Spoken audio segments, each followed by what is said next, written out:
we do have, as we said, the biggest movie that came out this weekend, Warner Brothers getting the rights and releasing the Wonka prequel by Paul King, which is probably the thing that had me the most intrigued because obviously this man pitches his movies as confections, which I always think is adorable. You know, we got Wes Anderson's Imperial Pictures, Spike Lee Joints. I like the cuteness of it being a confection. He did Paddington. He did Paddington 2. They say he's the human embodiment of that bear. And now he's got a Wonka prequel where he's not as jaded as the Gene Wilder version that we know. He's definitely not as creepy as the Johnny Depp one. He's somewhere in between. What did you think of his performance as Wonka? Do you think he lived up to the hype? You know, I think part of my assessment of it is also kind of trying to wrap my head around two different ideas, and that, like, we both grew up in a time where, like, we had one version of the Willy Wonka and the Chocolate Factory story being the Gene Wilder one, and then as we grew up, the Johnny Depp version came out and had, you know, the Tim Burton aesthetic, which was very exciting to, I think, people like us who grew up with Tim Burton movies. And this is, you know, in that lineage, it feels very different. As you mentioned, this isn't a nearly as jaded Willy Wonka. This is, in fact, like a pretty kind-hearted Willy Wonka. It doesn't have a lot of the meanness, a lot of the harder edge and the chaos that you get from the character in the previous iterations of it. So, you know, in terms of the Wonka lineage, I don't know if Timmy is quite doing that thing that we've come to associate with the character. But I do think he's quite good in it. I think he's doing a really good job at being Paul King's version of Wonka. Easily. A gentler one, you know, kind of whimsical character. He almost feels more akin to like a Mary Poppins figure than the previous iterations of Willy Wonka in this movie. But I kind of enjoyed that aspect of it. I thought it was really sweet, particularly just as something for a kid. The darkness of those other Willy Wonka movies is something that I think when you become like a teenager and start to learn about the world becomes really exciting. But just in terms of like what a kid would enjoy about these movies, I thought this one was pretty excellent. I agree with you. I think that's why the first one really stands out. In listening to the director talk about it, he goes, the reason people grow up and still like the original Willy Wonka is because I didn't make it for kids. I made it for adults. Through and through. I think that movie is fantastic because of that. I will say, though, that's what leads me to think, while this is nicer, it's almost subtly the meanest one, though. Like, in the most British way, it is terrible to see what he was, to see what he will become. Right? It's almost like, you're seeing the heights of it. He becomes so much more jaded. We know that he hasn't been beaten down by life yet. Yeah, you get to see the fall. So out of that, I still have Gene definitely as the first one, but I thought it was an interesting way to kind of cover his approach to chocolate, because to me, the LME that I'm working on is, I'm calling this a mob movie. This is a mafia movie through and through. It's a young dude who enters the business from far away. He literally immigrates like it's Once Upon a Time in America. He comes over and he has these dreams of being this chocolatier, only to be bombarded by this group, this what they call a cartel, that doesn't want him to sell chocolate because they've kind of got the whole ring. They don't want him to cook. He also ends up getting in trouble by a slew of different characters, one of which is played by Olivia Colman, and I don't know if you know the other guy's name, Tom Davis as Bleacher. Yeah. These two here. He's got a great voice, Tom Davis. Fantastic voice, just really funny mannerisms, and I think that's the Paul Kingness of it that stands out so much, and why I was like, I wasn't really like excited for the movie, but you live in this world, and I think he just gets that Roald Dahl edge, because I saw these two, especially Olivia Colman's Mrs. Scrubbit, and I'm like, this is like Matilda through and through. This is like a missing character from that world. That's where I really honestly had a blast with it. I thought these two and the shenanigans that they were in and getting him like kind of trapped, and that's where he ends up meeting all of these other characters, and Noodle, who ends up being like his sidekick, who I thought was pretty decent in the movie, someone who he introduces into chocolate, and then the rest of the group who's kind of like also just as trapped as he is. You start seeing the storyline that's all about debt. Like in Willy Wonka, you have him getting into debt. Then you have the people who are kind of controlling the debt. You have Mrs. Scrubbit who does that. You have the police who are even getting into chocolate debt. Like it's this whole idea of consumers and getting excess of stuff. And I thought the burdens that those of capitalism undertones were there. It was all kind of there. Stuff that, I think people really get attracted to in the first movie. This was kind of like the precursor to that. While it's still sweet, you get to see it, right? The town still looks beautiful before it looks as jaded as it does in the original. And obviously Tim Burton had, was it Charlie's house, like falling apart? It was like the door was halfway crooked. I thought it worked pretty well. And I think that the three bad guys were fantastic. Especially the main one, the Slugworth dude. Yeah, Patterson Joseph, I think his name is. I could be wrong. Is he from Peep Show, the British show? I have absolutely I'm not sure. no idea. He I looks saw him in the similar to trailer. that I thought guy. he was Mr. Mosby, dude. He's very funny in this movie. He is fantastic. He understood exactly what the recipe was that they were cooking up, and he went for it. Shout out to him. Shout out to Olivia Colman. I think they really made the movie, and I think it made it very exciting to watch. Yeah, I mean, I think it really pulls it off. Like, just talking about all the interesting themes and stuff that have been later in there. You know, there's like corporate collusion and big business squeezing out small business and stuff like that. There's a lot of things, threads to pull at. But most of all, it's just like, it's really quality children's entertainment. It's got a ton of whimsy and like fun little diversions, the chocolates he invents, the different like fantastical schemes and stuff that they come up with. I loved a lot of the music sequences as well. I think the songs are really good in this one. Sweet Tooth is really excellent, kind of like an old Hollywood type of song and dance number. The one with Noodle is also really good. I mean, I don't know. Yeah, the one on the roof. Did you hear the whole thing about how they didn't want to market it as a musical? Yeah, I mean, that's a thing with lots of movies now, not just Wonka, but obviously the Mean Girls reboot has no hint on the marketing whatsoever that it is in fact a musical.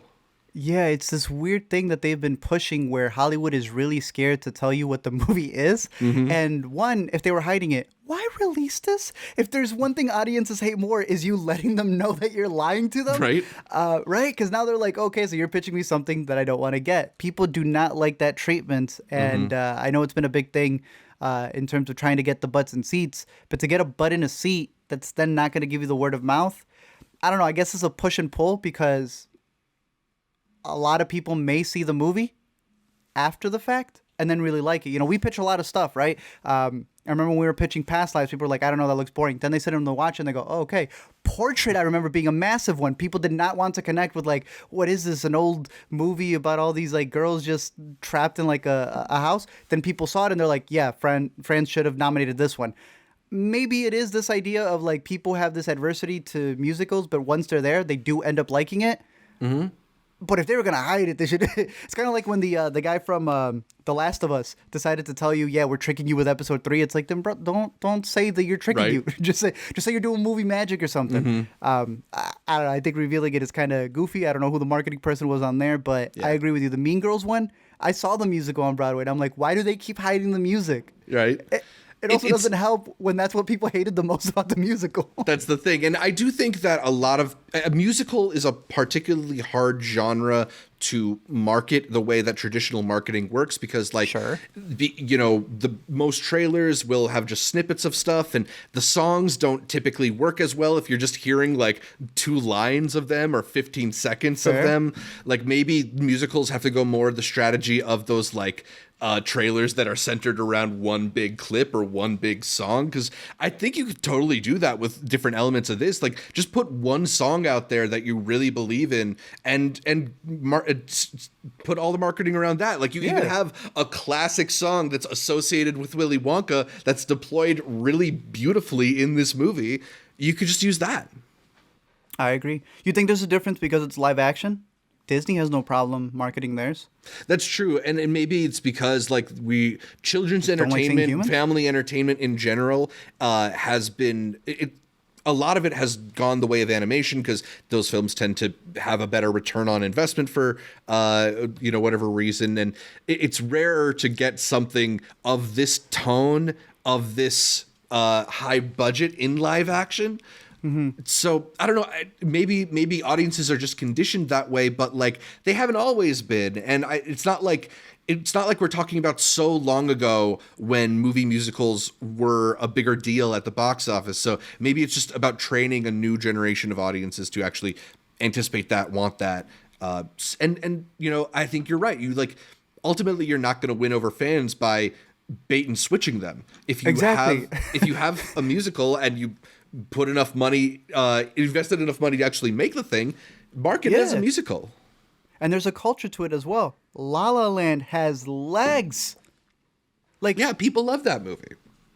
And Barbie, you don't even have to go that back. Yeah. Barbie is another fantastic example of getting way too many songs in these award nominations now, as you and I were covering just last week. Yep. So it's like, why not have that be a thing that you push, knowing that musicals, when they hit like crazy. It literally is a tune that gets stuck in your ears. So did Barbie had to have marketed a lot of the dancing, if I'm remembering the trailers correctly. The Dance the Night Away sequence was like a big part of the marketing for it too, even if that's not necessarily like a traditional musical kind of thing. But but music is so integral to that movie, and I think it's also a big selling point of that movie. And people love the I'm Just Ken song. Simu Liu loves the I'm Just Ken song. Yes, he does. I think the thing is that my boy just isn't a good singer in this, man. That's the one thing I'll give this whole conversation of the musicals, is that it does the thing I don't like, right? And that is, it definitely feels like it's done in a studio, right? You can tell that they're mouthing it over. A lot of that comes from the environments, and look, the songs are good. I just don't know if they're the best. The Color Purple was another one where you could definitely tell it's all recorded in a studio, but the songs I think are fantastic. Here they're good. They're not bad, obviously, because as you mentioned, a lot of them are ones from the original. Man, Timmy had a lot of work done. Yeah, I mean, you can definitely feel the auto-tune for sure. And I kind of forgive it, given the sort of gentleness of the film. It kind of, in a way, works for it, but he's certainly not like a Broadway-level performer. And like, I think he's good in the movie. I don't think he's great in the movie. I do. Agreed. I think he pulls it off. I like him a lot. Yeah. I want good things for Timmy. There were people talking about whether or not Tom Holland was considered for this. I do kind of feel like Tom Holland might have brought a little more weirdness.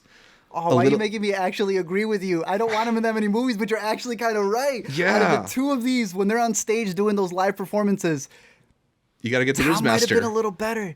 Yeah, I mean, you've seen the joke with this, right? The idea that the graphic here is that he's clearly standing, and then someone just put the legs to pop out. Visually, what I'm looking at here is exactly what I was hearing audibly when I was hearing his voice. I was like, there's just a little too manufacturing in there. But overall, look, it's still a really cute movie. I think it's worth taking the family out to go see. If you're able to get it like on a Tuesday discount price, it's worth it for that. You think it's worth leaving for the theater? You think people should wait at home for it? I think so. I mean, look, I saw it in Dolby, and it was like a treat for me too. So, if you have a Dolby near you and you can do it conveniently, why not, man? I think it's really delightful. I think Paul King has got this kind of toned down. It's certainly, a different type of Wonka movie. I don't think it really feels much like the Roald Dahl book, but I think it's quite delightful, especially if you have like a young person to take, like if you have a younger sibling or a child or whatever. I think you could do a lot worse. And we're going to talk about a couple other family-oriented movies that were out this weekend. To me, this is the best of the bunch. Over Finest Kind? I mean, Finest Kind is adult entertainment. That's serious filmmaking. Big shout out to Rowan Atkinson, bro. Finally, he's coming back with some more big movies on the big screen, not these Netflix specials where he's fighting a bee. This man is funny. It wasn't his best outing. Yeah. But I miss seeing him on screen, dude. We need more of him. I thought he was really good in the movie. And I think one of the best things in the film is, like you said, catching it in Dolby. I caught it in IMAX, and there's just a lot of audio bits that happen in the background. There's one where he's getting them to like fly off, and where they take the chocolates and they fly, and he goes, "Have a nice flight." And it's like it happens like only off of speaker right top. So it is worth watching in the big screen because I think they have enough visuals and enough audio cues and stuff to be able to enjoy it on the big screen. So let us know your thoughts on Wonka down below. Let us know if you want a sequel to this or talking about a sequel. You yay or nay on that? Honestly, I'm there. I would totally be there for it. Okay. Yeah. Let us know your thoughts down below on Wonka, who your favorite is. Tell us why it's Gene Wilder and definitely not Johnny Depp because he's creepy. Yeah. And until next time, we'll keep talking movies.